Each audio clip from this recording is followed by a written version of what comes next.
Welcome back to Industry Change. I am Richard Tatunji, and today I've got a very special guest. We're talking all about franchises, 24/7s, and how do you predict the winning horse? Justin, welcome. Welcome. Now, this is Justin McDonnel, and he is the chairman of Collective Wellness Group, which houses Anytime Fitness, Orange Theory Fitness, and Xtend Barre. So if you've seen these brands around, that's because Justin had an insight in 2008 and said, what can we bring to Australia? What's new? What's innovative? So I'm here to basically share your story and see how you all did it. Welcome to the show. Thank you. So in 2008, you spotted an opportunity, and I use the opportunity because we are speaking to a lot of business owners that love opportunities. In 2008, you saw the opportunity and you said, let's bring this 24-hour fitness solution to Australia. And for anybody else, it might have been an ad in a magazine, but for you, it was something a little bit deeper. Talk to me about the journey of yourself, and especially Anytime Fitness, and then you got Orange Theory and Xtend Barre, and it just rolls on, and you merged a company called Collective Wellness Group. Tell me about that initial sighting when you try to find that opportunity. What did it mean to you? Yeah, I always grew up in health and fitness. So Dad was a professional grade footballer, and he had gyms when we were kids. So we used to get picked up from school and go to the gym, and it was literally weights and aerobics back then. So always aerobic classes. Aerobic classes, wow. And you paid casually over the counter. There was none of this direct debit membership. So I'd always been in the industry, wanted to grow, and really looking at a Ursa magazine, we talked about Snap and Anytime Fitness. So they had about 700 and 500 locations open in the US, and thought fitness first are dominating the market. There must be something, especially regionally that can grow. So went and had a look at the Anytime Fitness concept. We liked it. We did meet with Snap as well. And then literally researched for about 9 months and literally gave it a go. Well, 9 months after you met them, you're still researching, yeah? Yeah, so they were based in Minnesota, so we drove for about 9 hours to Chicago. Right. And the joke in their office was we'd seen more of their clubs than what they had at that point. And what we found was they had really great equipment, they had good franchise network, and a bit of brand recognition. They didn't have a great design scheme or anything like that, yep. So they just launched a new one, and we thought, okay, let's give it a go regionally in New South Wales. And then grow as fast as we can. So we kind of thought maybe 200, 300 locations. We're sitting over 500 now, so wow. And still growing. So. And still growing. So when you have a goal of, okay, I'm going to bring it back to get 200 to 300, I mean, even that in itself, how did you just, did you pull that number out and you go, how are we going to achieve? Where's the smart goal with that theory? What happened? As part of agreeing to bring it to Australia, they have a development schedule. So okay. We had a development schedule to get to 350 locations in another 4 years from now. Yep. So we didn't know whether that was achievable, yep. But we kind of went, let's give it a go. And we thought probably 200, 250 was realistic. Yep. At that point, we also had the franchise rights for New Zealand, so yep. we thought between the two countries it's achievable. And the difference is that we're in the franchise sector as well as the fitness industry, so yep. we were pretty confident from a consumer point of view they'd like the convenience of 24 hours, good quality equipment at an affordable price. Yep. We're not in the budget area where yep. affordable, but really it was the franchise sector that we really Great. Gained traction. Our first franchisees were making money, successful, and that kind of snowballed into an effect from there. I love what you said. You were in two industries. You're in the franchise industry and the fitness industry. A lot of people that may have grown up in the fitness industry are always just in the fitness industry, doesn't matter what they yep. do. You're seeing in two ways, franchise and fitness. Can you tell me the clear difference between the two? Franchise is a relationship where the franchisee is buying a business, yep. So buying all the systems, but they need to be then running it, and they're putting their own capital into it as well. So they're buying a system, if you like, in a box, yep. and then able to scale it from that point of view. The good thing for us is we're the franchisor for Australia, so we get information and systems from the US pushed down to us. Yep. We localise and then support our franchisees from there. So we're not having to employ a lot of people. We've got 60 people in our office yep. for a network of 550 locations, so it's really the franchisees developing that, yep. and then we support them from that point of view. Amazing. And the people that are owning, let's say Anytime Fitness, for example, and you've got Orange Theory, people that are owning, are they more investors, or are they more coming up, just like yourself, that have grown up in Lycra and going to the gym for $5? Are they coming in that world, or are they coming investor world? Early on, it was entrepreneurial people. Yep. So our first franchisee was a guy called Steve Rollings. He come from pizza franchising. Mm-hmm. So in pizza, you have to market all the time. So he yep. was great at marketing great. From that point of view. And then some of the early guys were industry people that seen a great opportunity and went forward. We weren't getting accountants and corporate people, whereas now it's an established brand, so we're getting those people that are looking at it as a business opportunity. So it's changed over the years. People now think it's a guaranteed thing, and when can I buy one? It's like, well, the territories are fairly full. Yep. If you want to buy one in Sydney, we say we're sold out. Wow. Yet we're still opening some locations in pockets, but they're to existing Wow. franchisees. We were talking before just in regards to, you are still growing. Is the whole fitness industry, we still see it on a rise. Is it on a rise in your world and from your perspective and your desk? Is it growing? It is. We've been around for 11 years. Yeah. I'm surprised it's still growing with the level of just 24-hour competitors on top of other gyms. Yeah. We monitor our inquiries, sales, and our member numbers every month, and they're going up, which kind of blows me away from that point of view. Our price point is also going up as well, so we're trying to be in that affordable price and offer the consumer something valuable. Wow. Let's continue that story when you were still trying to figure out if this was the right solution or not. What were the fears and the factors that when you're doing that research period, what were you actually trying to figure out? Would it pay back what you purchased it? Would it have the growth? What were some of the common early fears that you had that other businesses might also have too? When we first heard about a 24-hour gym, we went, great, there's no people inside it. You just, they sign up online. And it wasn't quite that. Yeah. So it wasn't quite as exciting, but we realised it was a really low staffing model. Okay. And the technology at that point just allowed reciprocal access to all the members and key card access. So literally it was selling a membership, making sure the facility was great, and offering that to the consumer, and they liked it. So it was really making sure the product worked at a consumer level, and then looking at what was working in the US and go, okay, we think we can translate most and what you just said there, a technology piece. So 2008, I think it was, or 2007. So at that point there, technology as in 24-hour swipe access, was that a new kind of concept, or was it been around for a while? Well, it's just with the internet coming in, it was like the camera access and the ability that when someone signs up to get their key to work the next day. So when we first started, there was a 30-day period where there was some technology pieces that needed to take place for it to have access to all the clubs around the world. So that's all been tightened up, but just as technology gets better. It's more internet-based, Makes sense. So what I'm hearing here is that depending on the year, depending on the opportunity, there's always new items that are happening to the marketplace, so technology, so internet. We're in 2020. Where is the opportunities you think in the industry? Because look, 24-hour facilities, everybody's got them now. What's the selling point at the moment? What's the selling point in the future? I'll talk about the Anytime brand and then some Great. other brands. So Anytime is moving from what we call a convenience model, which is key card access, swipe yourself in, really to a relationship component, which is where we want our franchisees to work with the members, whether it's remote coaching via our app or actually one-on-one coaching or PT. So really moving more to having a relationship with the customer versus selling them a key card access. So that's where our brand is moving. We've launched a new design scheme which is facilitating that. It's much more modern and fresh. So we refresh our facilities every 5 years. So we don't, like back when we started Fitness First, it had been around probably for 10 years, the facilities looked worn out. We come along with a new shiny toy. So we don't want that to happen to us. So we're making sure that's really evolving. And then obviously the buzzword is boutique fitness, or really that unique offering in a small footprint. If I look at Orange Theory Fitness, there's over 1,000 locations in the world. I call that more of a studio model. A boutique fitness is a one-off unique experience for me. It's like a boutique hotel. There's not 1,000 of them.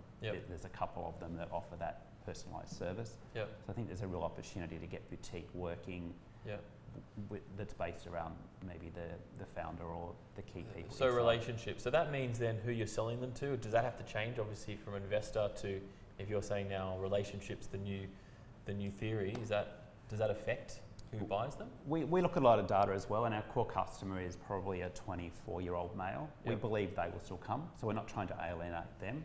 What we're trying to do is appeal to someone closer to my parents' age that might actually want to come when it's quieter in the day, but they need a bit more support or a bit more help. So we're trying to just broaden the appeal, and we believe those customers are probably stickier to our brand than someone who's coming just for equipment. There's a new shiny toy across the road, and maybe they'll go to something a bit cheaper. So really just trying to broaden that. Okay, that makes sense. Now, Justin, you don't spend your time in operations now. You don't manage the team of 60. You're basically, your role as a co-founder and chair on the Collective Wellness Group. And to me, from what you're telling me, that means you're forward-thinking, you're thinking about the future.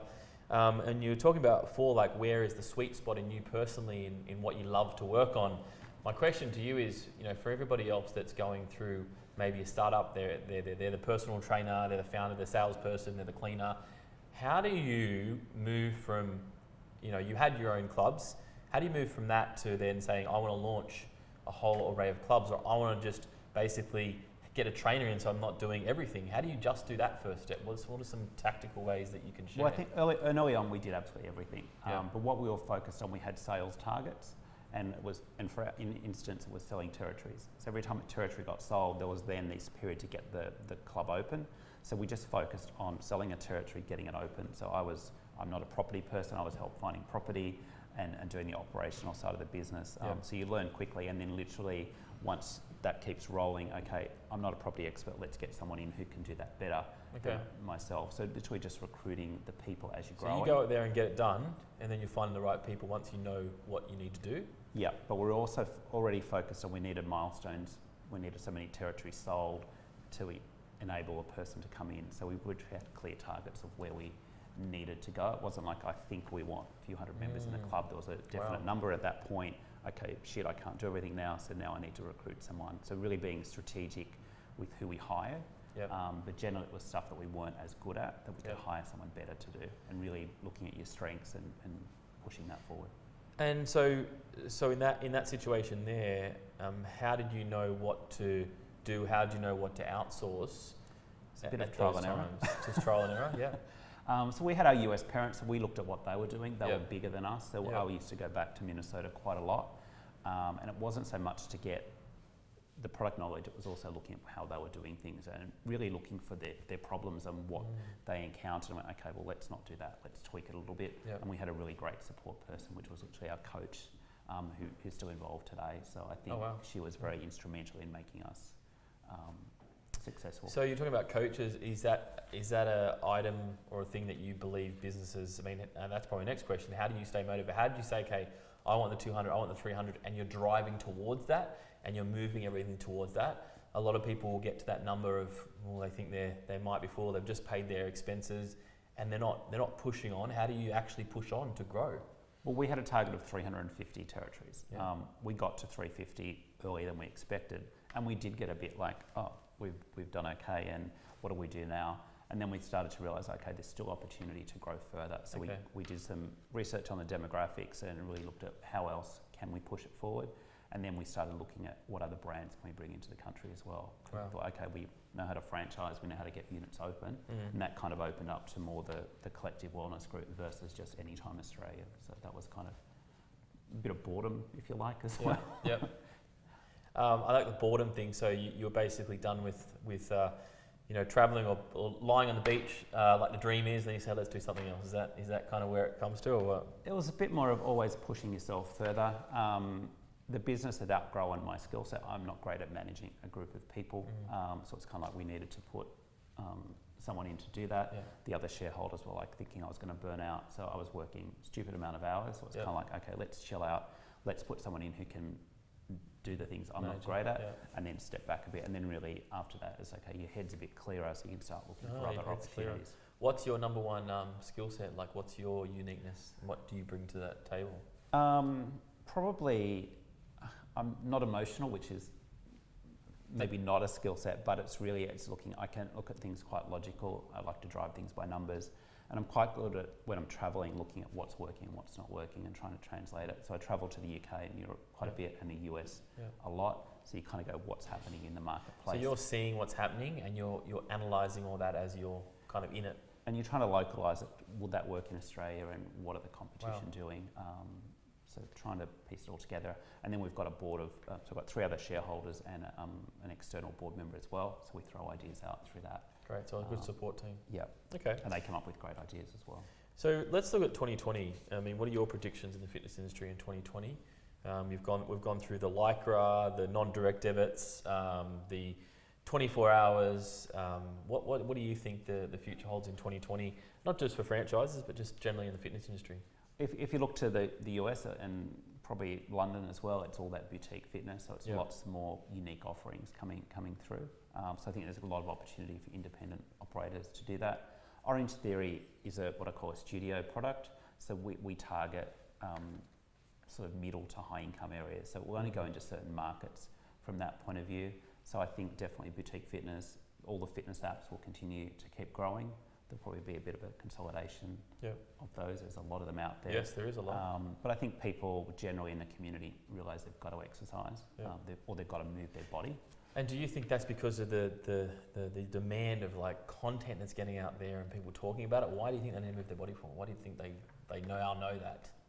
Well, I think the idea of just working all the time on the computer and having drive-through McDonald's is people know that's not the way to go these days. So it's really that, they call it a balanced lifestyle, which whatever that means, but it's really getting the balance of, if you don't move, you're not going to be moving as you get older, and everyone's living longer. So. Let's talk about specifically in our network, in our comm program, comm marketing. We have a lot of business owners, independents. Yep. We have a lot of independents, more than franchises. My first question is like, if you can give me the independent versus franchise angle, like if there's a person there that's just driven, they want to make an impact, should they open up an independent or should they be looking at a franchise? What do you think? If you're very not being biased, obviously. No. I'll always give you more the franchise side. But if I look at an independent, you have a lot more freedom. You can be very creative. You can have whatever website, whatever name you want. You can paint the colours, whatever you want. You can adapt and change quite quickly. A franchise, you can't have your own website. You've got a certain name. You've got a certain, if it's Orange Theory, the workout is prescribed to you every day. You can't vary that.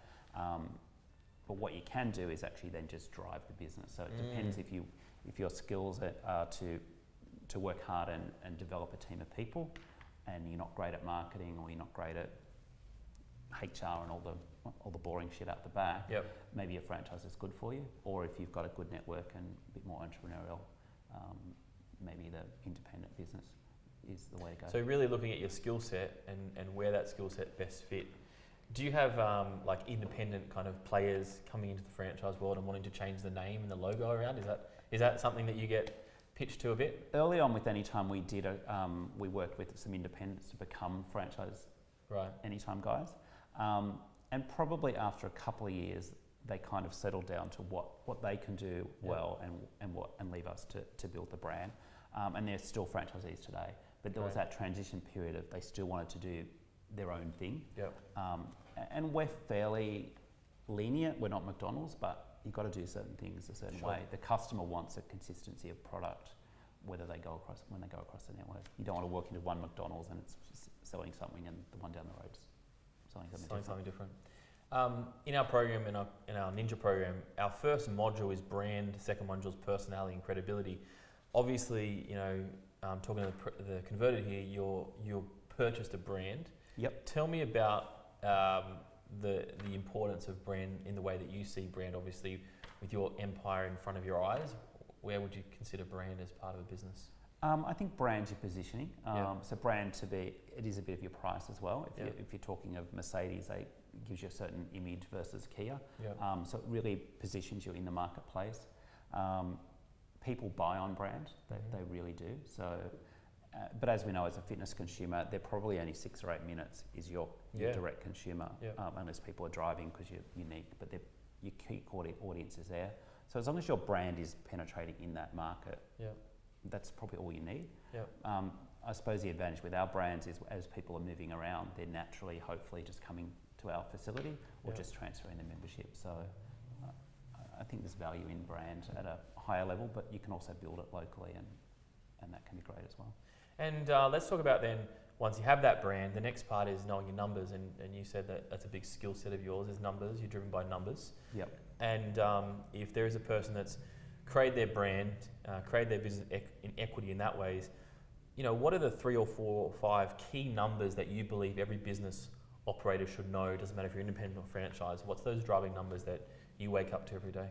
Like the things we look at across the 3 brands, we look at it monthly at a board level, but the guys look at it closer, is literally how many inquiries are coming in, what are converting to a sale, and then looking at the funnel at the back as well. So what's that retention rate or attrition or whatever that you record as well. So really looking at the key drivers to the business unit. So leads, conversions, and pretty much retention.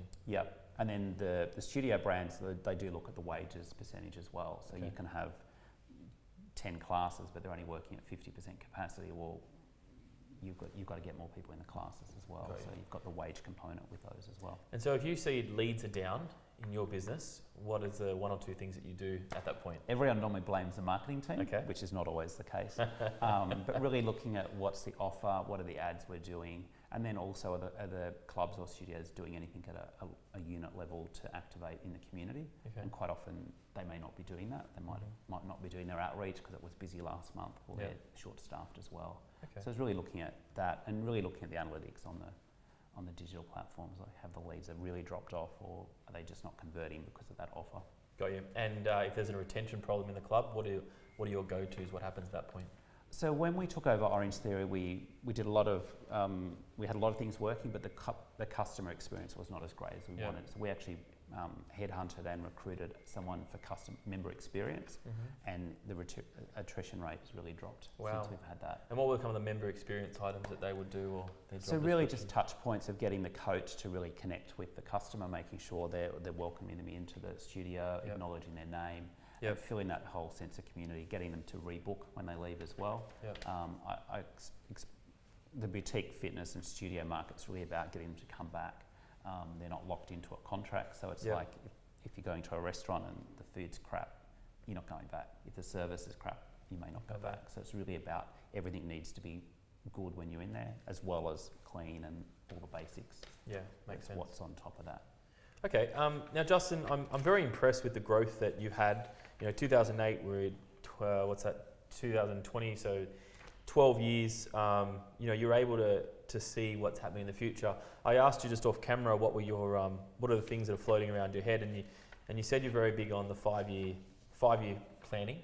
Yeah. You also said that you've got some tactics around your emails and your phone, your inbox. Maybe you can share some tactical things for a business owner to be that next huge success. What is it for you? Because it's the details that are important, a daily discipline. So maybe give me your daily routine or daily discipline list. That'd be great. And I think if you're a single operator, or we've got quite a few brands and staff, it needs to be different. Yep. So if you're working day to day in the business, it may be that you're in the business 4 days a week, but you take half a day or a day out that it's actually just forward planning.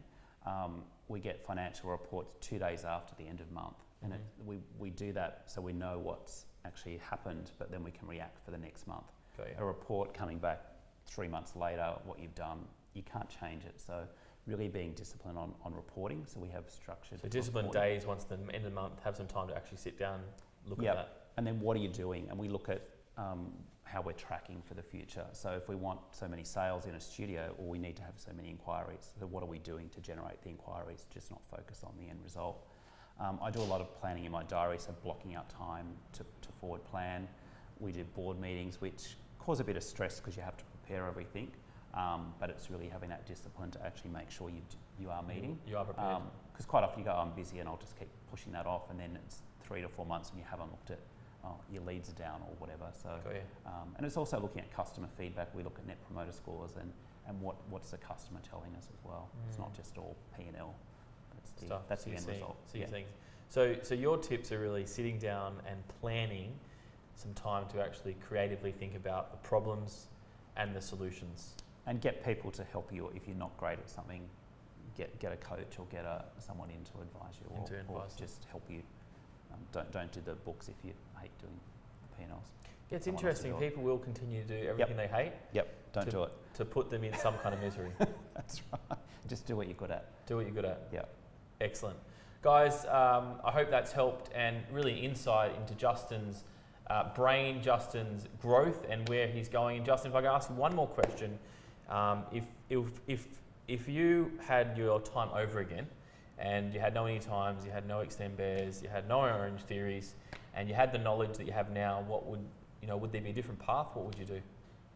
I had to throw this one at the end. No, I just want to make sure that you can get you off the track a little bit. I'd definitely still be in the fitness industry. Okay. Probably running a single or a couple of locations. Yeah. Definitely something passionate about the industry. So stay passionate. Yep. Amazing. Definitely. Thanks, Justin. Appreciate Thank it. Guys, that's another episode of Industry Change. If you like this one, just subscribe to our YouTube channel. You can check it out there. You can also listen to this on any good podcast subscriber such as Spotify or iTunes. Thanks so much. I'll see you next time on Industry Change.